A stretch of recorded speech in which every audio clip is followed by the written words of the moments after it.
Eno ye Salam TV.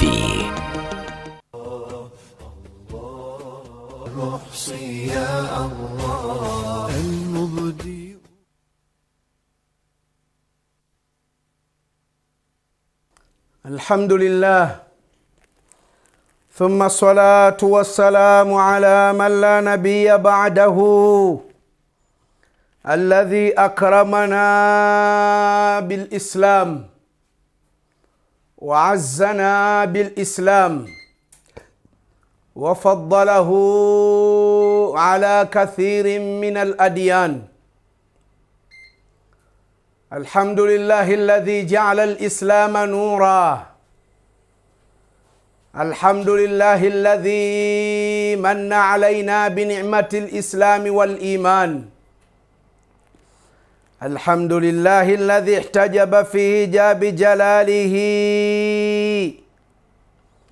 وتفرد في صفات كماله فلا تخالطه الظنون، وحكم على عباده بشرب كأس المنون.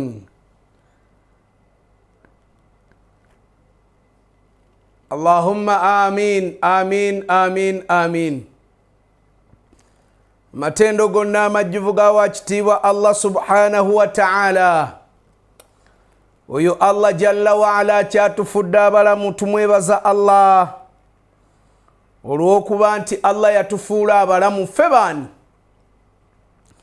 Ntera nnyo ne ngamba abantu nti Allah subhanahu wa ta'ala khalaqana wa lam yatrukuna hamalan. Allah yatutonda naye teyatulekaawo kulya butaala. Arsala ilayna rasulan mubashiran wa nadhira. Allah yatutumira omubaka nga musanyusa ate nga mutiisa. Wada'iyan ila Allahi biidhnihi wa sirajan munira.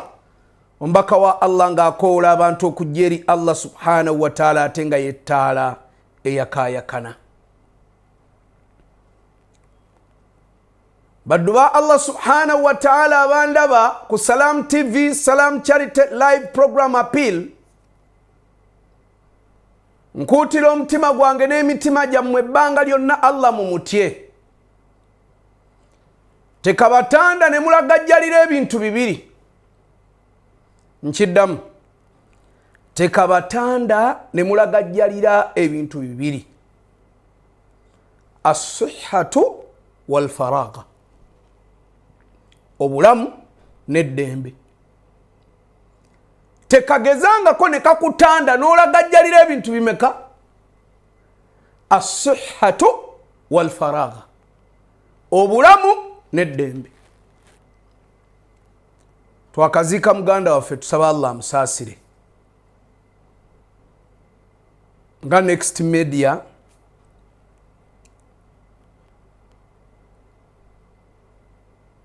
tumusabirako, tusaba Allah jalla wa ala abeerenga badiru Allah amusonyiwe ebyamusobako ng'omuddu. Bantu bakeera ku makyanga balamu. Abantu bakeera ku makyanga tebalina wabaluma. Abantu bakeera ku makyanga batambula. Abantu bakeera ku makyanga buli kimu wallahi. Sajja agamba nti kam sahihun lana fakadnahu wa kam qaribun lana fil lahadi adja'nahu. Bameka babadde abalamu betuziise, bameka babadde okumpi naffe nga tubamanyi. Saawa zino bali mwana Adamu. Buli lunaku olukya kullama dhahaba alyawmu dhahaba ba'duk. Buli lunaku olugenda wallahi ekitundu ku ggwe kigenze. Weekubeko mu kifuba.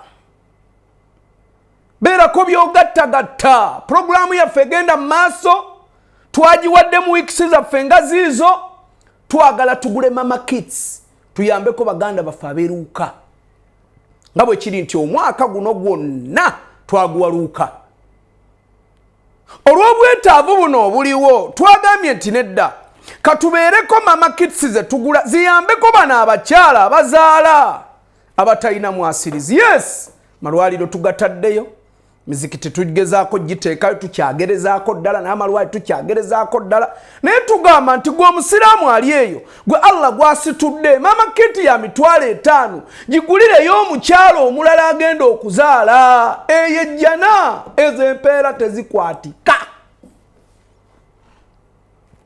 Era olunaku olwaleero njagala nfuneyo abaddu ba Allah nga 10 ng'osobola okukwatayo mama kiti ya $5,000. Bw'oba owulira nga tosobola lowooza mulaba enteekateeka zammwe ne ssente zammwe we ziraga. Abange tubagamba abantu bali mu dduniya muno wallahi babonaabona. Abantu bali mu dduniya muno banoonya wallahi kye balya. Abantu bali mu dduniya muno banoonya ayagala kuzaala. That is Salam TV and that is Salam Charity and that is what we are doing. Every act of kindness. Salam Charity eyo gy'emirimu gyekola.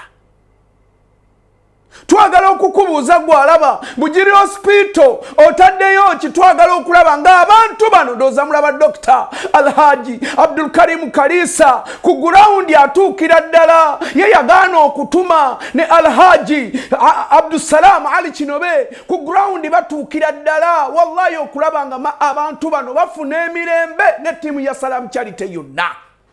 Ffe omulimu gwaffe ng'abawalimu kubakubiriza. Laba omusiraamu ng'oyo wallahi n'okeera ku makya seeka n'omugulira mama kiti $5,000 lwaki teweekubako mu kifuba n'ogamba nti wallahi mama kiti eno kanjiweeyo wallahi mama kiti eno kanjiweeyo. Abange every act of kindness is charity. Buli kikolwa kyonna baddu ba Allah tabarak wa taala ekyekisa wallahi oba okoze charity. Oyinza okuga nti $5,000 nze sigisobola seeka naye ati lisiti abakyala abo abazaala kankwateyo 2 kankwateyo 5 mbadde nsaba mukama wange producer tusooke tufune ennamba z'essimu zino abantu tuzibateerewo tusooke tufuneyo bamugenyi asooka abagamba ti wallahi katukikole njagala tukasinda bakutandika kusoma irimu njagala tusooke tufunewo abantu 10 kwata essimu yo gamba tseeka wallahi abakyala babonaabona seeka omukyala agenda mu ddwaliro nga tamanyi kyazaako nga ne mama kiti $5,000 tagirina abamu babagoba abasawo ennaku zino sibe bakambwe ddayo bw'oba tolina mama kiti ddayo. Waliwo omukyala bamubuuza omusajja amubuuza omukyala bamubuuza omwana omuzaala mwani atasobola nakugulira mama kiti naye nga wallahi abakyala gye bali eyo ng'ali mu dduniya muno tamanyi na gwazaddemu mwana ng'ali mu dduniya muno omusajja olwamufunisa olubuto n'amulekawo ng'ali mu dduniya muno ekyokulya takiraba ate anaafuna mama kiti. Kaakati nsaba gwe kennyini weekubeko mu kifuba njagalayo abaddu ba Allah tabaraka wa taala abagamba seeka wallahi mama kiti $5,000 seeka kanziteekeko bw'oba togisobola kale kwata 2.5 ga nti haafu ya mama kiti yange bw'oba togisobola kale kwata $1,000 ga nti seeka $1,000 guno wallahi guyambeko mu kugulira abo abakyala abeetaavu mama kits.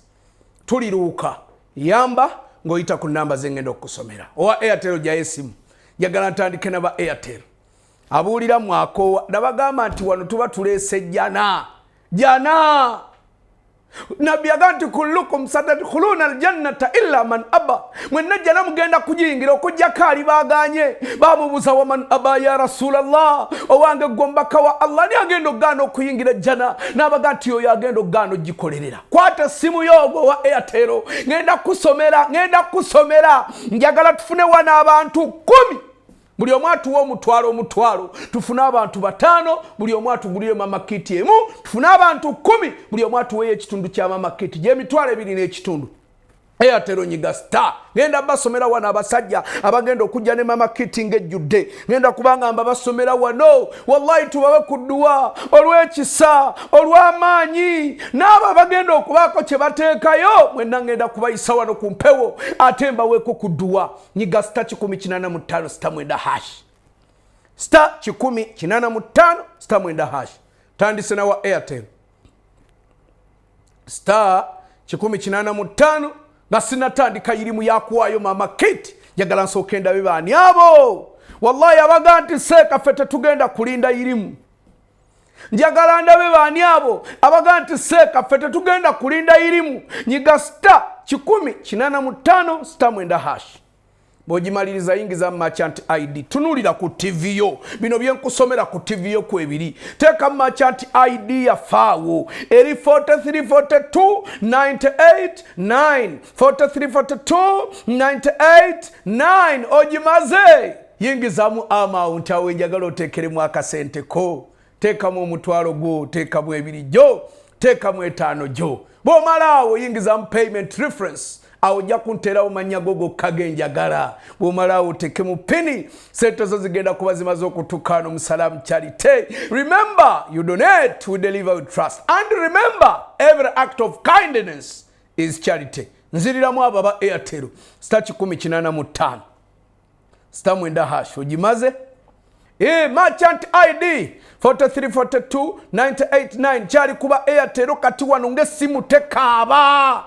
Aba namba 3 genda ku amount yawo oboteramu mama kit yo bwoba wewaddeyo kugula mama kit namba mitwalo gye 5 giyingizeemu awo bwoba yagala kugula kitundu kya mama kit ebiri kitundu bwoba yagala kubaako kyonna kyoteekayo teekamu omutwalo teekamu 5 teekamu 3 bw'omala oteekamu pini payment reference bagenda kugikusaba omala oteekemu pini kakati katudde kuba MTN ababede olwo tugenze kuba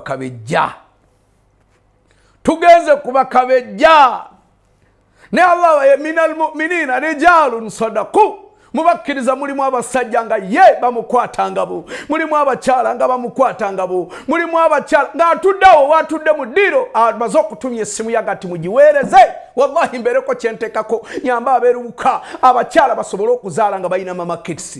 Kano ka project twasazeewo tukaweka akadde katono tusoke tukakole kaveewo olw'obwetaavu waliwo ebintu ebiba emergency ne muba mulina programs emutambuza naye nga kiri emergency ate kye kitusanga nga ye district gye tulimu naye nga tukikole nga Salamu Charity kino kiggwe gwewa MTN gya yessimu nyiga star 165 star 3#. MTN ndi kugwe star 165 star 3#. Ojimaze yingiza merchant code abange toloba njagala tutambule fenna nyiga merchant code yaffe eri asatu mwemu 5 65 ojimaze kakati genda kwa amount wano wenjagala oterewo mama kit yo ya mitwalo 5 mugambe ya Allah yenzaguze mama kit olunaku olwaleero ya Allah omutwalo ogwo nange ngutaddeyo Allah wange ya Allah akakaaga ako nkataddeyo Allah wange ya Allah ebiri jange ngitaddeyo Allah wange bw'omalaawo selectinga number 1 eriko ekigambo mobile money otekemu pini tuli fenna olwono ndete ngenda kusoma amanya g'abaddu ba Allah tabaraka wa taala abawaddeyo ne bagamba nti aseeka katugule ku mama kit zino tuyamba abantu beeruuka ngenda okusoma amanya g'abaddu ngenda okusoma abanyiikivu baddu ba Allah ngenda okusoma abaddu ba Allah Mungu basitudde abagamba nti katukole omulimu gwa Allah guno bannange mukkirize nsoma amanya gaabwe asookera ddala abadde muganda wa Fazida agaseeka siri bulungi naye kambereko kenteeka ya katono owokubiri era saagala kubakisa tulinawo abantu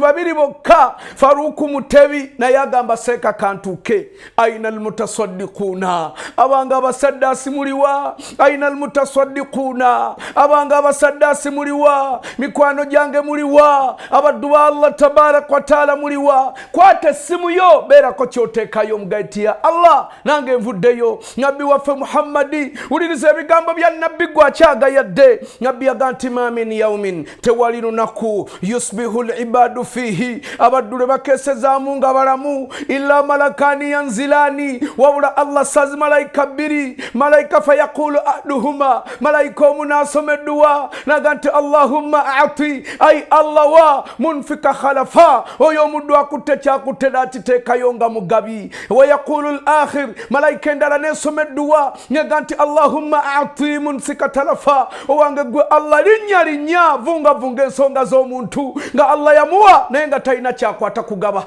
nga talina kyakwata kuyamba ku baddu ba Allah.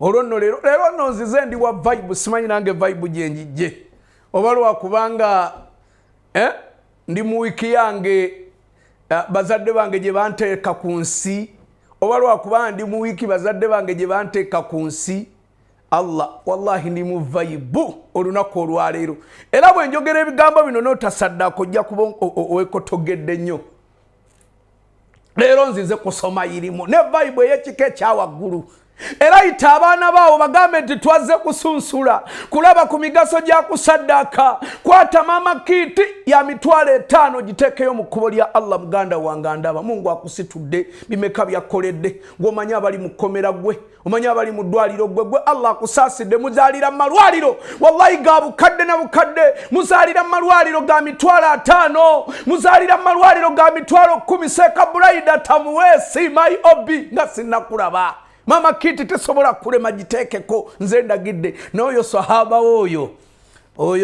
oyo gotera okubeera ne wange nti mwenna mulaba programu eno naye mugambe agaye nti Seeka nange Seeka kambereko kyenkola olunaku olwaleero oyo sahaba oyo getutera okulabagana wali ku Shanumani Platinum Saloon owange naye mugamba abeereko kyakwata abange mikwano gyange baddu ba Allah tabaraka wa taala Allah akuwadde obudde abange beeranga ofumiitiriza waliwo abantu Allah batutte ng'essaawa zino wallahi yatamannawuna beegomba an taudu lahumul haya Allah baddiza obulamu liyasjudu walau sajdatan wahida bajje bateekeko ekyenyi kuttako omulundi ne guba gumu liyarkau walau rakatan wahida liyatasaddaqu wallahi nga beegomba Allah baweeyo kadde badde basaddaake naye fala yudhan lahu Mungu tayinza kubawa chance eyo abange mama kiti gyogenda okukwata Nabbi sallallahu alayhi wa sallama abange an Kaabi yanyumya naga nti Nabbi yagamba as-sadaqatu eno sadaka eno mama kiti gyogenda okukwata eno sadaka yonna gyogenda okuteekayo ku lw'abantu bano abakyala beeruuka bamale kubabalaga kankomewo mbabalage essaawa zino zennyini osanga abaddu ba Allah banagonda ku mitima producer wange omulungi muganda wange Akramu sooka obalage bano manye ekintu kino wakikuguka nnyo Akramu Allah akusitule musajja gwe ekintu kino kitadde kule lolo nagenzize ne vibe ya kika kya waggulu abange mutunuulire abaddu ba Allah mutunuulire Salamu Charity abange mutunuulire Salamu Charity gyetuuka ewa abantu mama kiti zino abange twagala mama kiti kwate emitwalo 5 mugayi ya Allah olunaku oluddako babagenda mu field mama kiti yange ebeereko ya mitwalo 5 anti every act of kindness charity abange buli kikolwa kyonna baddu ba Allah ekyekisa ekyokusaasira kuba kusaddaka oba okoze omulimu Allah gwayagala saba Allah akkiriza emirimu gyammwe abange kwate 2 kwate 5 kwate 10 kwate 2 kwate 5 omugambe Allah mama kiti yegende eyambe kubaddu ba Allah tabaraka wa taala bali mu kuzaala abatayina busobozi abatayina mwasirizi wallahi man ahyaha fakaannama ahya an-nasa jami'a Allah kugambye boyambako omuntu omu n'omuddiza essuubi ly'obulamu wallahi obeera nga awadde obulamu abantu bonna oyo Alhaji Abdussalam Ali kino bendoza mulaba nengedde ko Hajjat Aisha Shatra nengedde ko Alhaji Dr. Abdul Karim Kalisa engule asano okugifuna omusajja oyo ebbanga lyonna wallahi kyakoze wansi mu community saba Allah fenna bali wano Allah tukekase ti Allah agenda kutusiima omukyalo ow'olubuto oyinza okubeera ng'omwana wo wallahi kyogenda okukola ekikolwa kino nga Allah agenda kutaasa naawe omwana wo sabayo omuddu wa Allah ganti Seeka kanguleyo mama kiti twetagayo ko omubedde wana atukwatireyo emitwalo 5 wallahi agule mama kiti mugana nge zukula nancha mugana nge Tomu Kiberu mwenna mbalaba kaawo Tomu Kiberu atuuse nancha zukula atuuse abaddu ba Allah bali mu kujja bwe weeragajjalira wekka abange Nabbi sallallahu alayhi wa sallama atugambye wuliriza Nabbi Muhammad sallallahu alayhi wa sallama atugambye hasinu amwalakum bizaka sente zammwe mutoleemu kokka sente wallahi naganti wadawa mardakum bisadaqa mwonyendwadde zammwe n'okusaddaka Nabbi akugambye sente zammwe munoonyeemu kokka zaka kateekeyo mu kkubo lya Allah ate mubeere nga muwonya endwadde zammwe ne saddaaka. Ekyo kyennyini kitulaga nti omuntu bw'asaddaaka Allah subhanahu wa ta'ala asobola okumuyisizaako okuba nti Allah amuwonya endwadde wallahi ezimusumbuwa ebbanga lyonna. Nsaba Allah mwenna abali wano, abali mu kutuuliriza, abali mu kukola omulimu omunene Allah jalla waala baasaasidde nga weemuli wallahi ku live shows yaffe eno eya Salamu Charity live appeal program, Allah abasitule. Kati ngenda mu dduwa nsaba batuteereko ennamba, wallahi ngenda kusoma namba, naye Allah gwe nannyini maanyi, Allah ali waggulu nkusaba omuddu yenna alina kyagenda okuteekako Allah tomuze emabega mu byenfuna. Gamba amiina gwagenda okunyiga essimu yo, gamba amiina. Allah nkusaba gwe nannyini maanyi nannyini buyinza ayimiridde waggulu awo atudde ku arushi ye y'ekitiibwa Allah, omuddu agenda okukwata essimu ya saddaake Allah tomuze emabega, mugamba amiina. Omuddu agenda okukwata essimu ya saddaake Allah nkusaba Allah tomuze emabega, gamba amiina. Omuddu agenda okukwata essimu ye asaddaake Allah tomuze emabega. MTN yiga star 165 star 3 hash star 165 star 3 hash. Bw'ogimaliriza beera ng'oyingiza merchant code. Merchant code yaffe eri 315865 3 5 8 bw'ogimala beera ng'oyingiza amount ze sente z'ogenda okusaddaaka. Ozimaze? Omaze okuteekamu sente? Kale kati selectinga number 1 eriko ekigambo mobile money. Nakyo kimaze? Teekamu pini.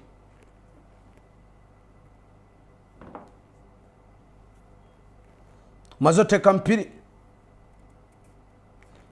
Allahu akbar. Mikwano gyange ngenda kubaddiramu aba MTN. Star 165 star 3 hash. Yingiza merchant code 315865. Ogimaze enter the amount. Awo yingizaamu sente. Selecting a number 1 eriko ekigambo mobile money. Omaze teekamu pini. Teekamu ki? Pini. Airtel nammwe mube nkomyewo kati. Airtel nkomyewo. Airtel nkomyewo. Airtel nkomyewo. Nyiga star 185 wa Airtel go gwendiko star 185 star 9 hash. Ogimaze enter the merchant ID eri 4342989 abo ogiraba ku TV yo. Ogimaze yingiza amount ze sente z'ogala okusaddaaka awo njagala oziteeke. Bw'ozimala yingizaamu payment reference. Payment what? Reference. Payment reference. Malawo teekamu pini. Malawo teekamu pini. Sente zo zigenda kubanga zimaze okutuuka mu kitongole ekya Salamu Charity. Abaddu ba Allah tabaaraka wa taala buli andaba. Abange mikwano gyange buli andaba. Abange abaddu ba Allah tabaaraka wa taala buli andaba. Nsaba weekubeko mu kifuba. Nabbi Muhammad sallallahu alayhi wa sallama yagati ma naqsatu sadaqatun min mali. Sente tezisobola kendera olw'okuba omuntu asaddaaka nnyo. N'agamba nti wama zaada Allahu abdu bi'afwin illa al-izza wama tawadda ahdun lillahi illa rafa'ahu Allah. Omuntu tasobola kwekkakkanya naye kakkanya nga yekkakkanyiza ku lwa Allah okuggyako Allah amusitula. Ate sente z'omuntu tezisobola kendera olw'okuba saddaaka nnyo. Mama kiti ya mitwalo 5. Eriya mukyala essaawa zino ng'omwami yamufulisa olubuto yamwegaana naye ng'omukyala tamanyi kiddako mu bulamu. Eriyo omukyala gwe nawulira omusajja ng'omusawo amugoba ng'amugamba nti fuluma bw'oba tolina mama kiti naye ng'omukyala asuliridde. nga ke kaseera katuuse yoyo omukyala gwogenda okuyamba. Waliwo omukyala ng'essuubi lyamuweddemu tamanyi kiddako agamba Allah yamanyi ngenda genda mbeebakire ku ddwaliro lya gavumenti ebyamama kiti sibimanyi wallahi ng'alinda kiddako takiraba. Oyo mukyala gwe njagala oyambe $5,000 oguleyo mama kiti kale $5,000 gikalubye leeta y'ekitundu ebiri kitundu kale n'ebiri kitundu giganye kale leeta $1,000 kale n'omutwalo guganye kale leeta 5 bwe tunagattagatta ng'eyo mama kiti ewera mukkirize nga tetunnamala kitundu kyaffe kino ekisooka tusabireko ku baddu ba Allah bano bali bana. Asooka ye Umaru Wanyonyi oyo nno buli we tubeera wano abeerawo aleeta akakatono kaalina naga naye kankateekeyo. Owokubiri Zamzam kyolaba oyo akyatwetise kati yali waggulu tewannabaawo Zamzamu kyonna kyotaddeyo kimanyi tewannabaawo akudda waggulu. Kaabuze kato ogula ekitundu kya mama kiti era obuzeeko 5,000 okuwaga buwi ziteekeko nazo. Zaamu Nakayenga naye amaze okutuuka. Zulfa Natukunda naye amaze okolaki okutuuka. Abaddu bajja gwe gaana bibyo. Nabbi sallallahu alayhi wa sallama yaga nti ma tasaddaka ahadun bi sadaqatin tayyibi omuddu tayinza kuwaayo kyawaddeyo ng'akiwaddeyo nga kirungi wala yaqbalu Allahu illa tayyiba ate nga tumanyi nti Allah akkiriza birungi byokka illa akhadhaha Allahu biyaminihi kyowaddeyo Allah asooka n'akikwata mu mukono gwe ogwa ddyo wa in kanat tamra wallahi yagamba Nabbi sallallahu alayhi wa sallama tukyowaddeyo ne wekiba kyenkana ntende tarubu fi kaffi rahmani Mungu akireeta ne kibuna mu kibatu kye hatta takunu a'zama min aljabali ne kigajja ne kyenkana olusozi kama yarbi ahadukum falawlahu aw bannange saagala kwogera bingi naye gwe omanyi kye bayita Allah okukwata saddaaka yo gy'owaddeyo n'agiteeka mu ngalo ze Allah ate Allah okumanya wa bbeeyi n'ayingiwaza saddaaka eyo n'ebuna mu kibatu kye. Ekyo Allah kyakolera omusaddaasi. Kale njagala buli musiraamu yenna ampuliriza nga Allah akuwaddemu $5,000 olwaleero twagala tufuneyo omuntu eyeeyimba eyeeteeka mu $5,000 n'agikwata. Ebyo ngenda kumulaba nga nzize mu kitundu kyange ekyokubiri era mu kaseera kano mukkirize nsabireko ku baddu ba Allah amannya ago gensomye waggulu abatuuse mu kitundu ekisooka. Mungu abawe, Mungu abasitule, Mungu abagaggawaze. Mwebale kujja nga temunnalinda hadithi nyingi nnyo. Saba Allah abasitule amadaala, Mungu tabazze emabega. Katukome mu kitundu kyaffe ekyokubiri tusome amannya g'abantu oboolyawo abagenda okuba nga basaddaaka. Katukomewo.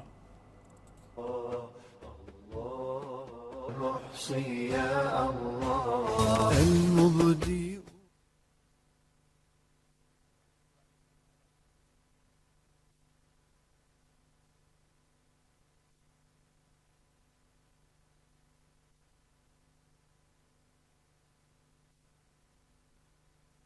Royal Institute of Business and Technical Education bwayise tugaba certificate ne diploma mu masomo agakakasibwa Ministry y'ebyenjigiriza n'ebyemizannyo. Amasomo omuli automotive, journalism and media studies, ebyamasannyalaze, information and communication technology, accountancy, business administration, fashion and design, nursery teaching, hairdressing, secretarial studies, hotel and institutional catering, plumbing, building and construction, n'amalala mangi. Era nga mu masomo gano gonna wewandiisa kugenda mu maaso ku ssomero okumanya ebisingawo tusange bwayise kilomita 5 okuva Kampala Bomba Road Industrial Area oba ku simu zaffe 0705 45 56 44 ne 0772 45 56 44. Royal Institute of Business and Technical Education, education the best investment.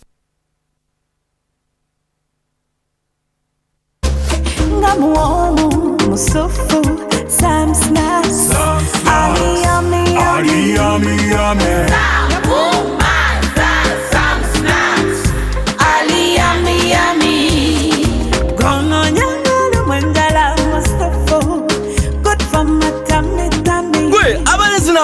Uncle Sam's mbasazeko nina Sam's snacks zamwe twalira ku mama twalira tata twalira ne jajjawo uyo Sam snacks ow'enjawulo londako gw'oyagala. Sam snacks mulungi eri olubuto lwo muwoomu okusinga ebirala. Yummy. Sam's aleeta ebiseera ebiteerabirwa mu buli maka. Ekitongole ekikola ku nteekateeka y'omukulembeze w'eggwanga mu by'emikono Presidential Initiative Skilling the Girl and Boy Child wansi w'amakago bwa President kitegeeza abavubuka abawala n'abalenzi mu magombolola ga Kampala gonna nti okwewandiisa kw'abavubuka abali wakati w'emyaka 15 na 35 kwakubaawo ku Lwokuna nga 13 August 2026 okutendekebwa kutandike nga 17 August 2026 mu bifo bino ku katale k'ewandegeya Mulago Catholic Church, All Saints Church of Uganda Mutundwe, Nakulabye Kiwuunya Our Lady of Fatima Catholic Church, Luzira Prisons, St. Stephen's Church of Uganda Luzira, Subway Crescent Towers Roundabout, Wabigalo Parish Community Hall, Butikura Parish Catholic Church, Kigowa Ntinda ne Makerere Kikoni Community Hall. Okwewandiisa n'okutendekebwa bya bwereere. Okwewandiisa jangu ne photocopy ya National ID eyiyo ey'omuzadde w'omwana atanaweza myaka 18 oba ey'omuntu akulabirira nga kuliko stamp, omukono n'ennamba y'essimu ya LC1 n'obufaananyi buna obwa passport bw'akeekubya. Okumanya ebisingawo kuba ku noti 7 14 45 62 noti 4 34 34 57 oba noti 4 34 34 58. Do you have knowledge, confidence, and the desire to compete? Then prepare yourself for the biggest quiz competition in Uganda. Omumanyiwa Salam TV at 2026-2027. This exciting competition will traverse 8 regions across Uganda: Busoga region, Eastern region, Northern region, West Nile region, Southwest Nile region, West region, Greater Masaka region, and Kampala metropolitan, before culminating in the national finals. The participants are to compete for prestigious reward: Haji package, motor vehicle, land title, Umrah packages, motorcycles, cash prizes, gift hampers, among others. Don't miss this life-changing opportunity to test your knowledge in the areas of theology, history, current affairs, and general knowledge to learn, compete, and win. Registration is only 20,000 Uganda shillings. Terms and conditions apply. For more information, contact 0702-988-064 or 0776-988-064. Omumanyiwa Salam 2026-2027. Knowledge, excellence, and opportunity.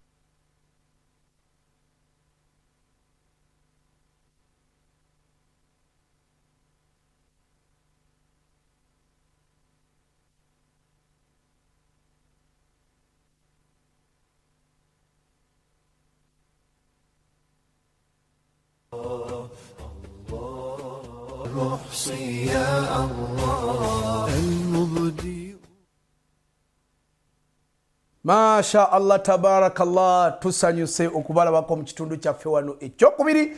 Jukira nti program gye tuliko Salam Charity Live Appeal Program. Tuliriddawa, tuliwuuka. Tuli ku ki? Mama Kit. Every act of kindness is sadaka or is charity. Buli kikolwa kyonna ekyokusaasira omuntu oba ekyobusaasizi Allah kiwandiika nga saddaaka. Ekyo tokyerabira. Bwe tubadde twakamaliriza ekitundu kyaffe ekisooka, mbalekedde tasiki ey'okubanga nfunayo omuntu atugulirayo Mama Kit. Allah amutuleetedde. My Obi Brida Tamwes, Kinda Islamic Institute Mityana, we twasoma naye musajja wange buli wentuula wano emabega. Wallahi asaddaaka. Ekyo yakye ate ebimu ku bintu sijja kwogera bingi kubanga saba Allah Brida ta Allah kusitule nkakasira ddala message yo ewa muganda ffe Mulisa amaze okubanga agifuna. Mungu akusiime abange twakafuna w'omuntu atugulidde Mama Kit ennamba. Inna lillahi, sigenda kwewaana, inna lillahi wa inna ilaihi rajiuna. Lwaki? Kubanga abalina obusobozi obugula Mama Kit tuli bangi. Niyo obuzibu tulina tusooka kwerowooza. Oyiraga ati oba bwempaayo gino 5 sigenda kugwebwako, oba bwenkwatayo gino 10, wallahi ndabika mba nsaliddwa nnyo. Naye wallahi, wallahu fi auni al-abdi, nabbi yaga nti Allah tuula mu nsonga z'omuddu maadaama al-abdu fi auni akhihi. Ebbanga lyamalanga oyo omuddu naye atuula mu nsonga z'abanne. Tuli mu kutuula mu nsonga z'abalwadde, ab'embuto abasulirira abagenda okuzaala. Twakiwaddemu ka periodi katono nnyo tulabe ng'eyo programu eggwawo. Jjukira ti programu yaffe ganti tuliruwuuka omwaka mulamba ogwo twagugiwa nga luli bwe twali ekatakwi twamalayo omwaka mulamba ne tukubayo buli kimu emizikidde tugiteekayo buli kimu. Abange kibadde kya ttendo okulaba nga Mama Kit tuziteeka eruuka. olwa demand ebaddewo. Kwata y'ebiri, kwata y'etaano, kwata y'omukaaga, kwata y'esatu. Mukkirize nsabireko abaddu ba Allah subhanahu wa ta'ala bano wammanga. Abaddu ba Allah subhanahu wa ta'ala bano wammanga asookera ddala Amina Nalitya. Amina Nalitya Allah jalla wa ala akusitule. Owokubiri Abubakari Musoke. Abubakari Musoke Allah akusime nawe omaze okutuuka. Amina Nalitya ne Abubakari. Amina Nalitya no baddoze ate bono yongeramu amaanyi olabika ne mamakiti makkati ogenda kutuukayo. Falyatanafasi almutanafisun. Muyiga okuvuganya. Olwaleero atwetise ye Buraida tamuweesa ali waggulu. Ayina mamakiti namba. Njagala waveeyo omuddu wa Allah. Abantu tetulinaayoko ku bahaji. Tetulinayo kuba hajati abasobola okujja naga nti gino etaano gy'amamakiti nange Mungu olindabiranga ddala nga nange ntuuse maaso go abanga obulamu bwe tulimu buno wallahi mugayaalo. Innama amwalukum wa auladukum fitna. Bino Allah yabyogera sente zaffe n'abaana be tuzaala kikemo. Abange mukadde wabanga yafa mulowoolezeyo omuteereyo mamakiti. Taata maama Allah yabajjulula baleekaana buli lunaku ne bajja mu station ne baga nti baana bange hal minkum mayyad kurna abaana bange munzijukira nga wallahi fenna tetwefiirayo nga mukadde wakoola nga maama wakoola nga taata wakoola. Kano ke kaseero je wallahi omujjukire abanga abaddu ba Allah bino bye tukola kwansi w'enjuba eno Allah byagenda okutubalako yaumal qiyama. Mungu agambye mu Qur'ani wuliriza surati Muzammiru ndooza aya ya 2 wama tuqaddimu li anfusikum min khairin kyonna kye mukulembezanga kirungi tajiduhu li anfusikum nga mukyekolerera mmwe kennyini min khairi nga ddala kirungi mukikoze ku lwa Allah tajiduhu inda Allah mugenda kukisangayo mu maaso ga Allah. Yagamba Allah huwa khair kyekisinga okubeera ekirungi wa a'dama ajra ate kirimu empeera nnene mukinoonyerezeeko. Wastaghfirullah mwegayirire Allah nga mumaze okusaddaaka. Inna Allaha ghafurur rahim Allah musonyi ate musaasizi. Kwegayiridde kwate simu yo kati omugayi ya Allah nange omutwalo guno Allah ngukuwadde nange ebiri gino Allah ngikuwadde nange etaano gino Allah ngikuwadde nange 10 lino Allah ndikuwadde nange 3 gano Allah ngakuwadde. Kyonna kyokwata mu bulungi wallahi ogenda kukisangayo mu maaso ga Allah. Nyiga star 185 ndikuwa Airtel star 185 star 185 star mwenda hash star 185 star mwenda hash ojimaze yingiza merchant ID. Merchant ID eri 434298 434298 ojimaze. Kakati awuyingizaamu amount awenjagalayo omuddu wano Buraida tatwetisa ayina mamakiti namba sinafuna yamuvuganya Buraida tamuweesi. Enter payment reference awuteekawo amanyago ogamaze teekamu pini falyatanafasi almutanafisu. Njagala waveeyo omuddu wa Allah je anzigirewo Buraida talete mamakiti 2 amumenyewo. Star 185 star mwenda hash yingiza merchant ID tunulira TV yo byensoma biri ku TV 434298 bomalawo enter the amount yingiza mu sente enter payment reference teka mu amanyago enter pin yingiza mu pin. Ndoza tulife n'abaganda banki kati MTN namwe mujje mbasomere enamba. MTN ojja kunyiga star 165 star 3 hash enter merchant code 315865 bojimala yingiza amount ze sente zogala okusaddaka selecting a number 1 erikekigambo mobile money teka mu pini awo tekawo emitwalo gye 5 guleyo mama kiti namba twala omukisa guno okwebaza Kadija Sijali gemanya gendabye atuwadde naye almost abadde ali kumpi kutuuka mu kitundu kya mama kiti. Allah jalla wa ala musime era Allah amuwe ekisinga okubeera ekirungi kuno ku dunia ne ku akhira.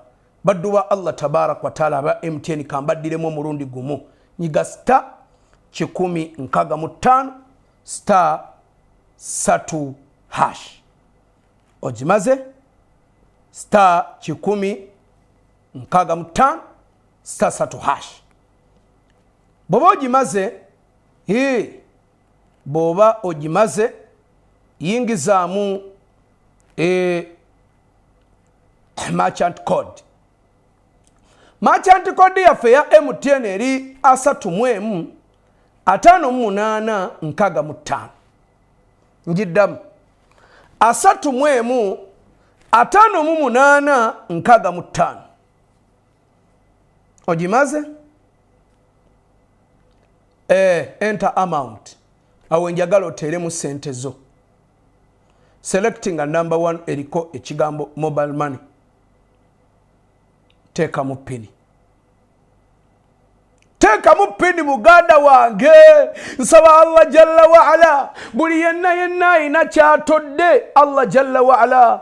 Abange Allah kusitule. Abange Allah ingire mu nsonga zo. Abange Allah kumalire ebikutte.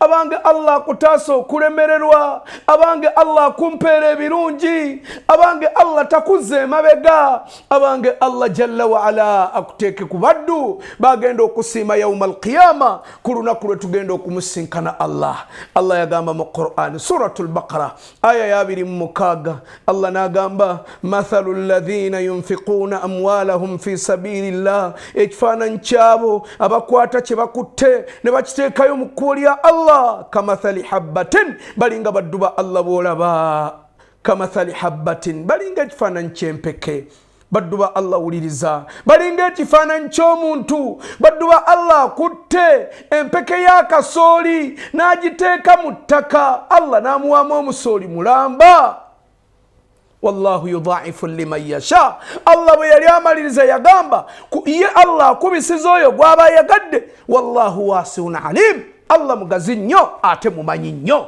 Nabbi sallallahu alaihi wasallama natugati ma naqasa mali min sadaqa wallahi sente z'omuntu tesobola kukenderwa okuba saddaaka nnyo bal tazdadu owabula zeeyongera bweyongezi. Ekyo nabbi we yakituukako yakyogera emirundi gyali 3. Allah n'atugamba mu suratu Tauba aya ya 13 nagamba khudh min amwalihim sadaqa. Agamba nabbi Muhammad nti bagambe mu sente zaabwe batolemu saddaaka tutahiruhum. Ekyo kigenda kubatukuza watuzakihim biha. Allah agenda kukikozesa okubanga abatukuza. Buli bw'osaddaaka nga Mungu akutukuza. Buli bw'osaddaaka nga Allah akutukuza. Abange n'abo abaagala riziki yeeyongere muyitirize ku saddaaka baraka. Almutasaddiqu la yanqus maluhu abada. Bino mbitegeera omuntu asaddaaka sente ze teziggwaawo. Bal yajidu barakatan fi rizqihi wa hayatihi. Allah amuwa baraka mu bulamu bwe ne mu riziki ye sawaan kanat sadaqatu qalilan aw kathira. Oba asaddaase kitono oba asaddaase kinene. Nabbi sallallahu alaihi wasallam ekyo yakitukakasa. Mukkirize twebaza Abdul Karim. Abdul Karim akutte 2,000 n'agaseeka zine 2 nange kulwayiri mu gyosomye wallahi kambereko kyenteekayo. Abdul Karim n'akwate 2,000 n'azituwa. Allah ayingire mu nsonga za Abdul Karim. Abaddu ba Allah bagenda kujja mujje yagalayo abaddu ba Allah 10 buli omu ampeeyo omutwalo gumugumu. Ezo zijja kuba mama kiti 2 namba. Abaddu ba Allah 10 nga signaba kusoma iri mu ndala. Njagalayo abaddu ba Allah 10 buli omu ampeeyo omutwalo gumugumu bwe guti kwata essimu yo nyiga omutwalo. Njagala tubeere ne mama kale tuve wano ne mama kiti ezijjudde nga 4 oba 5. Njagalayo abaddu ba Allah 10 buli omu ampe omutwalo tubeere ne mama kiti 2. Saba Allah akkirize. Mubadde mukimanyi saddaaka ze tutoola Allah azikozesa kukugjawo balaayi n'ebitunakuwaza. Obadde okimanyi ti saddaaka gy'osobola okuwaayo Allah asobola okugikozesa okuggyako balaayi. Oba balaayi nkivunule ntya? nabbi yagamba as-sadaqatu as-sirr, saddaaka omuntu gyasaddaase mu kyama nga waatudde kati nga naye bw'otudde awo wootudde n'osaddaaka, yagamba tutfi'u ghadbu rabb, ekisookera ddala Allah agikozesa okuggyako obusungu bwe. Ekyokubiri, nabbi naga nti wasullatu rahmi, n'okuyunga oluganda, taziidu fil umri, Allah akuwangaaza lwakuyunga luganda.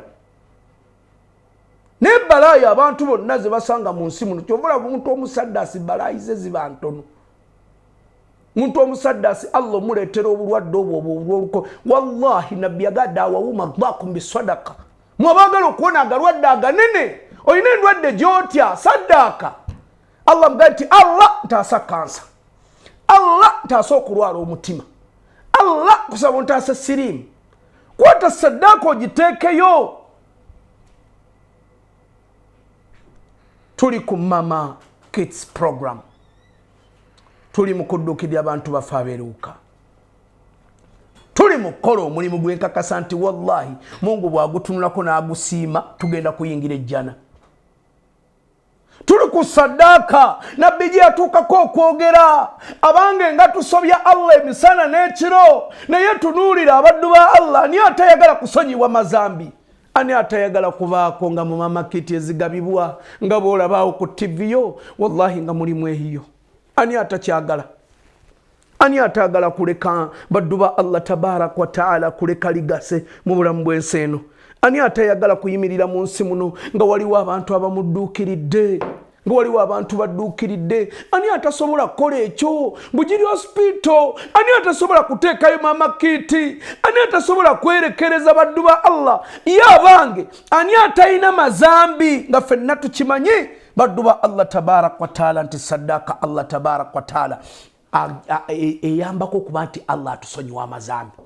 Laba abakyala ngaabo, ajja mu ddwaliro tamanyi wadda, ajja mu ddwaliro talina ssuubi. Abange tusiriikiriramu tulowooze, abantu bali mu nsi muno babonaabona. Tekikugaana kwata Mama Kit 10 n'okatiseeka ziizo, tekigaana. Mwabagala bakoyo obwavu wano bannange mbazuuliddeyo kadiiru kaako kafuna kiralu. Abakoyo obwavu kadiiru kaako, taklilul faqr. Allah mwagala abataasa obwavu kadiiru kaako. Kwata bukwasi Mama Kit ya mitwalo 5 ngeti Allah nange nkusaba onzijjeko obwavu. Wallahi kwata essimu yo ngenda kubasomera namba. Airtel nyiga *10 85 *9#. *10 85 ndi ku Airtel *9#. Bw'omaliriza beera ng'oyingiza mu merchant code yaffe oba merchant ID eri 434298 434298 ogimaze. Awo wennyini awaddako baga nti enter amount, kwata Mama Kit yo yeji giweeyo mugati Allah yiyo. Kale togisobola teekayo omutwalo. Kale n'omutwalo guga teekamu 5. Kale ne 5 nyingi teekamu 2. Bw'omaliriza awo yingizaamu awo amount awo enjagala otekewa amaanyi awo osomerewo edduwaayo gy'owulire kutte ku mutima omugati Allah nange bino wano kyekiseera tulipotinge bannammwe babano batandise okujja. Awo wennyini bw'omaliriza oteekamu Mama Kit yo teekamu amannya. Mugaiti ya Allah nze Karimu, ya Allah nze Somadu, ya Allah nze Gundi, teekamu pini. Erinnya ligenda kuba lintuukako wano direct owa Airtel wento bw'eŋŋambye. MTN naawe jjayo essimu twagala tufune abaddu ba Allah bano nga MTN bwe banteerawo tubeebazeeko zaamukyola bayagayiti seeka nze kijja kulinda osome be MTN kanteekeko saddaaka yange. Saidi Kamara naye agayiti seeka katono naye kazira mu liiso. Muganda ge Janati Kigongo naye nagayiti seeka katono naye kazira mu liiso. Allah abasitule amadaala ku lwa saddaaka y'entono gye mutodde naye nga mugitodde kuva ku ntobo ya mutima gwammwe. Nabbi agayiti walawu bishiki tamuri ne bw'oba osaddaasa ekitundu kya ntende kakati ate gwakutta omutwalo oba 10 oba 2. MTN naawe jjayo essimu. MTN nyiga *105*3#. bw'omaliriza yingiza merchant code eri ku TV yo wetegereze TV bino mbyogera nga nawe bw'otunulidde TV yo bulungi bw'onyiga essimu tugende ffenna you follow the prompts nyiga 3 merchant code gye mbasomera 5865 kakati wano wetulaga mu mama kiti njagala tufudeyo wano wali kodi namba 3 eriko mama kiti awo nyine awo nange wenda badiru abange tijaratan olwo bwe busubuzo obutagenda kubasala tekawe emitwalo gy'etaano ngairi ya Allah mama kiti kanjiyimirire mu lunaku lwa ndwawo kuyimirira mu nsonga ni Allah eno yo kanjiyimiriremu kale emitwalo 5 giganye tekako 5 kale tekako 2 ekitundu kale 2 kale omutwalo bw'omalaawo selecting a number 1 eriko ekigambo kyaffe mobile money bw'omalaawo tekamu pini ogenda kubanga baddu ba Allah tabarak wa taala ogenda kubanga omaze okubanga otuuka era nkukakasa zezimu ku bintu Allah jalla wa ala byagenda okulaga yauma alqiyama mwabagala okuwangaala bino mbibagamba wallahi muyitirize okusaddaka teri kintu kyongera buwangazi bw'abantu ku duniya kuno teri kintu kyongera buwangazi bw'abantu ku duniya kuno nga kusaddaka kyo nabbi yakyogera abantu abayitirize nnyo okusaddaka Allah abawangaza ekyo nabbi salama yakyogera buli muntu wemulaba nga musaddasi oyo obuwangazi bwe mujukira nti nabbi yatukanoga nti wallahi wama anfaqtum min shay'in fahuwa yukhlifuhu wa huwa khairu raziqin kyonna kye mukwata Allah kwasinzira nammwe n'abasitula ye mugabiriza asinga Allah wagamba mu suratu Saba aya 39 naye sagala asome ebigambo bino mulowooze nti sina gye mbijja Allah n'atuuka okwogera ekigambo ekinene mu hadith al-Qudus naga nti yabni adam anfika alayka owange gwe omwana Adamu waayo nange nkuwe omulowooza nti Allah wagamba nti waayo nkuwe gwogenda mu 10,000 naye agenda ku 10,000 engaba ya Allah si eyaffe agambye mu hadith al-Qudus anfik alayk waayo nange nkuwe ebyo Allah yabyogera teyegabisa igabisa nabbi n'atuuka okwongerako ekigambo tuli ku saddaka naga abange taswaddaku muyitirize nnyo okusaddaka wallahi kigambo kikulu kigambo kya kusaddaka Allah yakyogerako mu aya nyingi nnyo mu Qur'an govanga ku kintu Allah kwata saddaka yo n'agiteeka bwati mu kibatu kye kwa hadithi ganti fayarbu fi kathi rahmani hatta a'zama min aljabal Allah agiteeka bwati mukono gwe bwati ni bwe bantono negejja okusinga olusozi teri muntu Allah gwe yawakusaddaka adda mabega teri muntu Allah gwe yawakusaddaka ngaddala saddaka kuva ku ntobo ya mutima gwe Mungu n'amuleetera birwadde babireetedde biba bigezo nga Allah yabibawandiikako teri muntu ayagala kusituka madala nga wandiyagadde Allah kujja ku level nakutuuse ku level endala ng'osaddaka Mungu n'atakusitula teri muntu musaddasi Allah gw'atatasa balayi omuntu atasaddaka saddaka afuna ebizibu sibanya yakoze kino yakyo buli kimba muwayiriza kigwa ku ye teri muntu atasaddaka okujjako Allah saddaka okujjako Allah ateeka baraka mu buwangazi bwe mu maali ye mu baana be byokola nabo biraba nga bitambula abantu bano betuyamba tebalina musango bwe tunaamala ebbanga nga tutuula mu nsonga zaabwe naffe Allah tabarak wa taala agenda kutuula mu nsonga zaffe abange temutukoowa ebbanga lyonna tujja kujja fensi zezimu bantu beeramu nga tubagamba ebigambo byebimu kubanga ebigambo bya Allah tebikaddiwa naye buli we mutulabanga mutusaasire ogambe nti ya Allah nange kikino nkitaddeyo luno ya Allah nange neewaddeyo ya Allah nange nsituse ng'omusiraamu omulala yenna nange Allah nkutendereze mbeere nga nsaddaka ku lulwo baddu ba Allah bwe tunaakola ebyo mugenda kulaba Mungu ng'atuwanguza ensi eno tugenda kugyeyagaliramu lwaki lwakuyimirirawo nakukola mirimu gya Allah subhanahu wa ta'ala. Olwaleero njagala kusoma namba mulundi gusembayo, bwe mala okusoma namba tugendagendako mu dduwa twesabireko ffe nga ffe. Bwe tumaliriza tugenda kusoma amannya g'abaddu abanaaba batuuse. Airtel nyiga *185*9#. Omaliriza ingiza merchant ID 4342989. Omalirizaawo muganda wange beeranga otekamu amount zo ze sente zogenda okusaddaaka mama kiti yawe njagala ogiteekero bagenda kusaba payment reference awo otekamu manyago otekemu pini sente zo zigenda kubanga zimaze okutuukaano mu kitongole ekya Salam Charity. Ate gwe muganda wange wa MTN ojja kunyiga *165*3#. bw'ogimaliriza ojja kuyingiza mu merchant code yaffe 315865 bw'ogimaliza tekamu amount selecting a number 1 eriko ekigambo mobile money omale otekemu pini muganda wange sente zo zigenda kubanga zimaze okutuuka wano mu kitongole ekya Salam Charity insha Allahu tabaraka wa ta'ala. Era njagala kubanga mbakubiriza okubanga munyiikira nnyo baddu ba Allah okumanya nti ffenna mu nsi muno tunoonya baraka. Nabbi yatuuka n'okwogera ekigambo ekinene nti Allah gwawadde omukisa tewali nsonga eyizaggaana. Musajja n'agyogerako naga nti albarakatu jundun min junudillah, omukisa gye mu magye ga Allah, yurziluha liman yasha, Allah aguwa gw'aba ayagadde. Allah bwakeera ku makya n'aduumira amagye ge ag'omukisa naga mugendeke wagundi n'akataayi tekasala. Muganda wange ne bw'oba otunda paani wallahi bitereera. Abange yaga nti albarakatu jundun min junudillah, omukisa gye mu magye ga Allah, yurziluha liman yasha, Allah aguwa gw'aba ayagadde.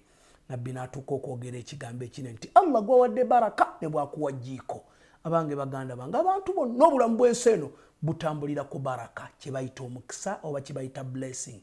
Allah bwakuwa blessings wallahi tewali kigaana mu nsi eno. Saba Allah mwenna abawe omukisa mu nsi muno. ربنا تقبل منا إنك أنت السميع العليم وتب علينا يا مولانا إنك أنت التواب الرحيم. أي الله تكسبو تو مكسا، الله تكسبو تغاغا وزي، الله تكسبو تستولا مدالا، الله تكسبو كريز صداقة زفي، الله تكسبو تاسا غلودا غبي مكما وفي، الله يا الله سنيو وكاد وفي، أبالي مكبولي أبا فدا، الله تبارك وتعالى بغزيري زكبولي زابوي، كبولي زابوي الله زفولي اتفهم بفبي الجنة، تزفولي اتفهم بفبي موليدو، إنك على كل شيء قدير. وصلى اللهم على سيدنا محمد وآله وصحبه وسلم والحمد لله رب العالمين. نعمان محمد بوغو gemanya katusinkana omulundi omulala. Allah